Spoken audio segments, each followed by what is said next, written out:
Okay, so in this unit, I want to talk about some challenges to morality or challenges to ethical theory. Um, and the two ones I'm going to be talking about are egoism and cultural relativism. And I'll explain with each of these a bit more why I think it's a challenge to morality as we usually think of it, and, how much of a challenge it really mounts. Um, so the first of these, when we talk about egoism, by egoism, I mean this idea that people are or should be self-interested. Now, you might be thinking that's pretty vague. Isn't there a difference between are self-interested and should be? To which I would say you're right. But, before I get into that, and I do think it's important that we narrow down what we mean by egoism. Before I get into that, it would be good to say just a little bit about the challenge that egoism presents to morality as we usually think of it. I mean, look, think of it this way. It's pretty simple, right? We usually, it's not too hard to think of cases where what seems to be the morally right thing to do, what's pretty clearly the morally right thing to do, means that we would have to sacrifice our self-interest. We would have to do something that's not good for us, right? Think of a pretty simple case. You find a wallet and it's got $500 in it. Well, what's in your self-interest? Well, unless you're a lot better off than I am, probably to take that $500 and say nothing, right? What's the morally right thing to do, especially if, say, the person's driver's license and ID's right there and it's not too hard to get in contact with them? Well, the right thing to do is to get in contact with this person and get him his wallet back, right? But look, doing the morally right thing, not only would you have to give up the $500, well, you would have to take all this hassle of getting in touch with him, meeting him somewhere. So, look, it's not going to be in your self-interest to do what's morally right here.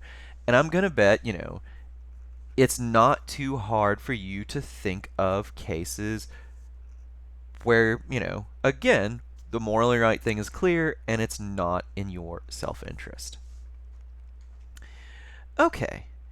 So then let's the idea that people are or should be self-interested seems to run into this idea that morality requires us to, at least in some cases, sacrifice some of our self-interest.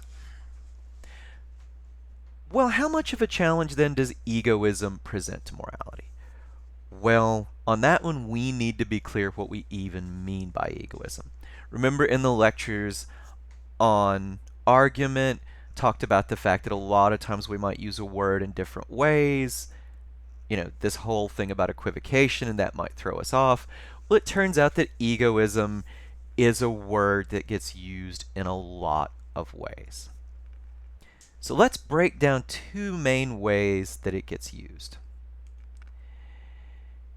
When we talk about egoism, we might mean ethical or rational egoism, or we might mean psychological egoism. I mean, honestly, we could probably slice it a little finer than this. I won't get into it. We could maybe even split off ethical and rational egoism. I'm going to treat them as the same. And as you guys will see, psychological egoism can itself, and it will be necessary to break it down further. But let's first say what we mean by these two forms of egoism. Ethical or rational egoism is a claim about what people should do. It says that people should be self-interested or selfish. Psychological egoism, on the other hand, is a description of what people are supposedly actually like. It says people are actually selfish or self-interested. We'll talk about each of these, but I hope you guys already get a sense that they're different. Okay, so the one I want to talk about, focus on in this lecture is ethical or rational egoism. We'll talk about psychological egoism in the next lecture, but at least in this one I want to talk about ethical or rational egoism. So ethical or rational egoism says that people are or should be self-interested or selfish. The right thing to do, what you should do, ethical or rational egoism will say, is whatever is in your self-interest. That is the right thing to do. Now, I'm going to guess that you are already probably, hopefully, you're already pushing back on rational or ethical egoism, right? You can probably, if you are a sane, normal person, think of all kinds of cases where what's in your self interest isn't the right thing to do. Keeping the wallet, for instance. Why in the world would ethical or rational egoism say that the right thing to do is what's in your self interest? Well, look, I don't think that ethical or rational egoism is ultimately going to be a terribly good theory. I don't think we should buy it. I don't think it's plausible. But I think we should ask ourselves, why might it even seem plausible? Why might this seem like a believable claim? And it seems like a believable claim, I think, for this reason. And that is that all other things being equal, the fact that something is in your self-interest, in my self-interest, is a reason to do it. It justifies doing it. Let me give you, what do I mean by justify? Well, I mean it makes sense. If someone told us, if we ask somebody why they do something and they tell us, how and why it was in their self-interest, in a lot of cases we'd say, okay, yeah, that makes sense. Think of it this way, right? If I tell you, well, I just spent an hour on the phone with the radio station, and you're like, why in the world would you do that? And I'm like, well, they had $1,000 cash giveaway and tickets to a concert if you were the 17th caller, and I was trying to be the 17th caller, and you know what I was, and I got these tickets and that money. That would make sense. You would say, okay, I see why you just spent an hour on the phone doing that, right? It makes sense of what I did. It justifies it. Or if I ask you why you spent all day doing some job you don't like maybe, and you say, well, yeah, I got a really good paycheck for it, that would make sense of why you did it, right? So all other things being equal, the fact that something is in our self-interest is a justification. It makes sense of doing something. Well, here's the problem, though, and that is that all things aren't all things aren't equal in a lot of cases. Or to put it another way, ethical or rational egoism would say that the fact that something is in our self-interest is always a justification. And that's simply not true. A lot of times, someone might tell you a story about how something he or she did is in their self-interest, and you might just say, no, you didn't have a good reason to do that. Let me give you an example, right? So, many years ago, I had a friend who offered to help me and another friend move, right? My other friend was the person moving, but I was going to help him move, so if this other guy showed up, it would be less work for all of us. It was a nasty summer day, 90 degrees, humid. I don't know if you guys have ever moved in weather like this, but it's awful, right? Not only is it hot, you're sweaty, everything slips from your grasp. It's just not fun.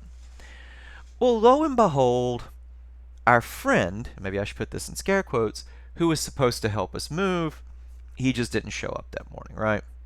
He didn't show up, and he didn't answer his phone when we called him.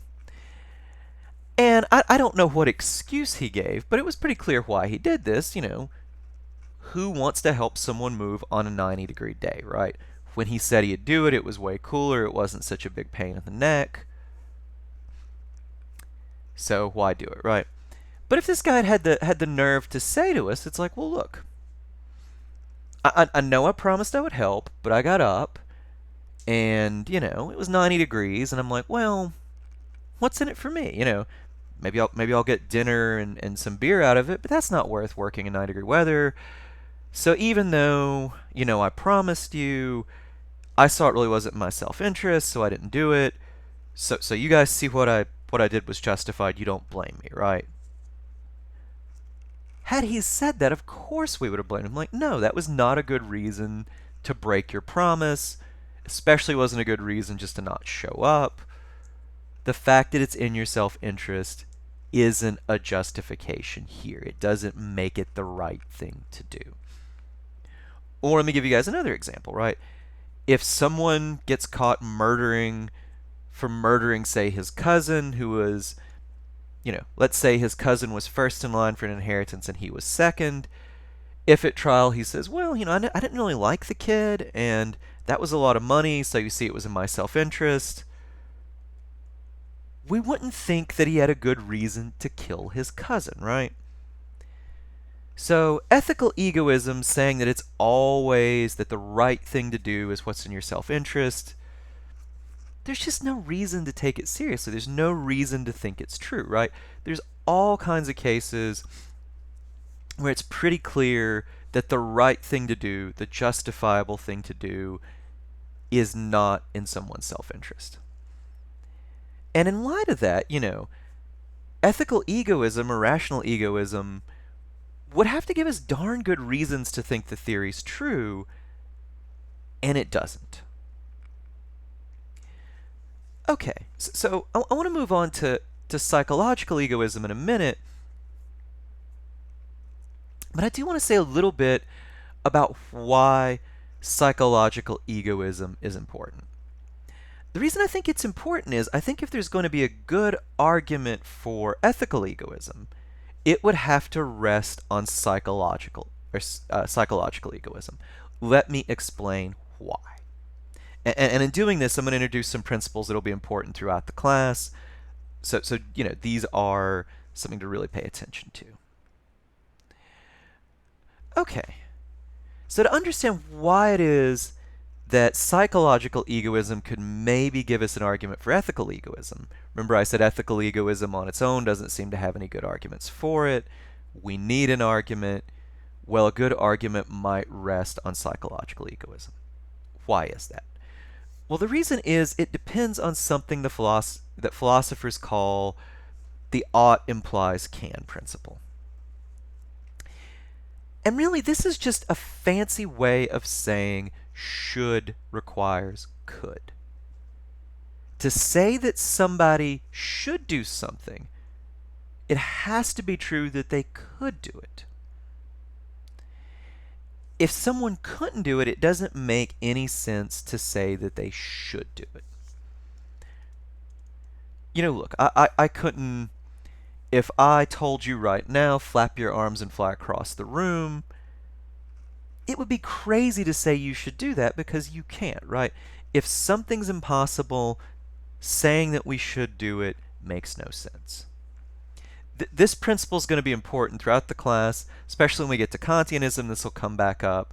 But the basic idea is for it to make any sense to say somebody should do something, it has to be the case they actually could do it. If it's impossible, we can't tell the person they should do it, and we can't blame them for not doing it. Okay, so how's this important for arguing for ethical egoism from psychological egoism? Let me sketch an argument.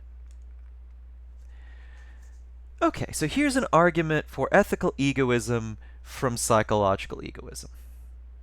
Premise 1.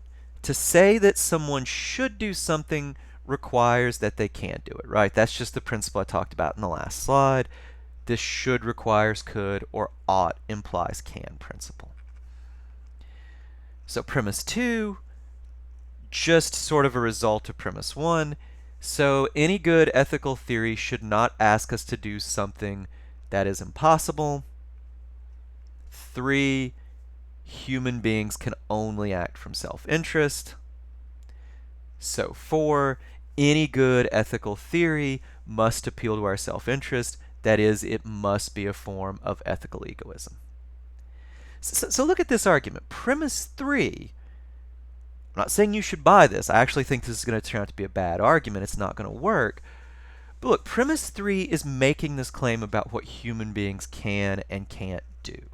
It's saying that we can only act for selfish reasons. Well, that's going to be a form of psychological egoism. And so if that were true, if premise 3 were true, then it does seem to be true that any ethical theory, well, we can only act from self-interest. It would have to appeal to self-interest, right? Any ethical theory, if this argument works, would have to be a form of ethical egoism. Now look, some philosophers have bought this argument. Thomas Hobbes, who I'm not going to have you guys read, but fairly famous philosopher, he seemed to think this was true, and he offered an ethical theory that was basically just based on self-interest. He said, look, we'll all get more of what we want if we have certain moral rules in place, so that's why we have these moral rules. Now look, I'm not going to talk too much about Hobbes, and one of the reasons I'm not going to talk about Hobbes is that I don't think this argument works. But what's going to be key here is whether premise 3 is true or not. Is it true that we can only act from self-interest, that we are necessarily selfish or not? If it's true, and this is a form of psychological egoism, if it's true, then I think ethical egoism will have to be true. We'll have to rework our moral theory to appeal to self-interest. But if it's not true, then I don't think we have any good reason to believe in ethical egoism either. So that's where I want to start with next lecture. Is premise 3 true? You guys can probably already guess, I don't think it is, but I also want to talk about what we even mean by psychological egoism. Let's get clear on that, then we can come back and evaluate this argument, see what kind of threat to morality, as we usually think of it, egoism in any of its forms poses for us.